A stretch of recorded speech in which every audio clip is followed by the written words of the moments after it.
Now, mula tayo sa Smile Talingting. This is in Enrique Villanueva. Dito tayo dadaan sa Municipal Road. Hindi tayo sa highway dadaan. So for the tourists out there, alam na ninyo kung saan kayo dadaan kung gusto nyong puntahan ang Tulapos Marine Sanctuary. Yan. Dito kayo dadaan. So, yung sa malapit sa Smile Talingting, may makikita kayo dyan na kalsada. Dyan kayo dadaan. That is the shortcut to the Tulapos Marine Sanctuary. Yan. Yan. Baybayin lang natin itong daanan na to.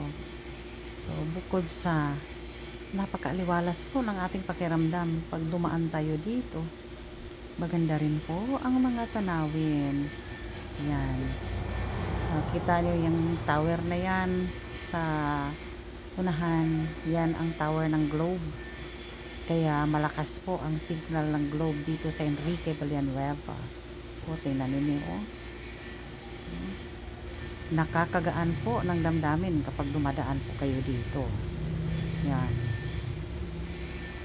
So, it's a very clear road. Ayan na. Malapit lang ang tower, oh. Tingnan ninyo. Yan po nang nagbibigay sa amin ng signal ng Globe. Malakas po ang Globe dito sa Enrique Villanueva. Yan. Tingnan ninyo. It's so nice to be walking here. Hindi ka matatakot na masagasaan dito kasi wala masyadong sasakyan on ordinary days. So it's very peaceful. You will enjoy your own company here. Yan, dyan sa unahan, mapapansin ninyo yung mga sasakyan na nakaparking po sa gilid ng daan. It's because ito po yung cockpit arena ng Enrique Villanueva. At nung nag-strolling po kami ng asawa ko, it was a Sunday, kaya merong cockfight. Ang dami pong mga sasakyan dyan. Kapag merong cockfight po, hindi ka magugutom dyan kasi ang dami pong nagtitinda dyan. Yan, hello mama, huwag ka po sa gitna. Yan, see, ito na po yung cockpit area, cockpit arena po dito.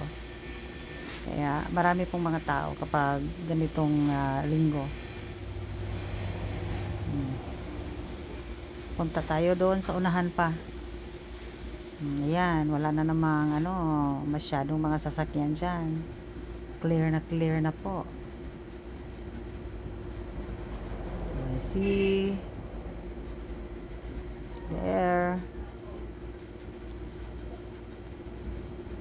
Sobra pong maaliwala sa mata.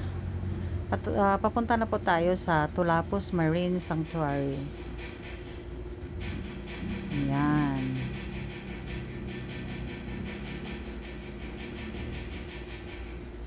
Ayan.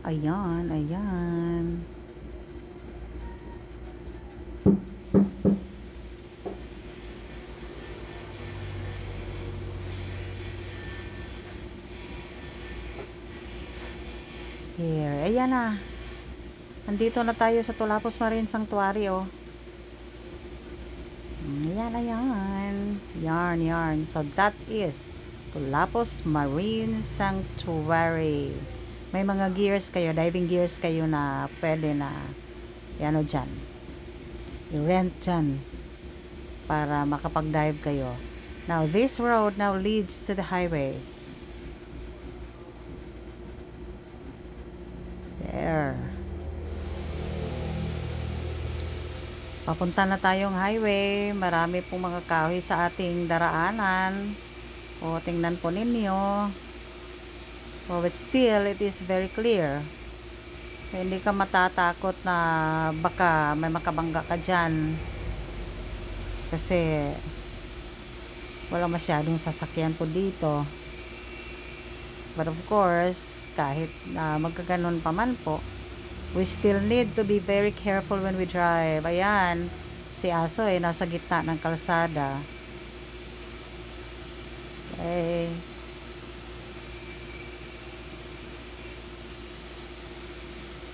There. Malapit na tayo sa highway. Ayan, sa bukana po ng highway. Yan, sa kabila po, ayan that is Tulapos Social Center. Ayan. Andito na tayo sa highway.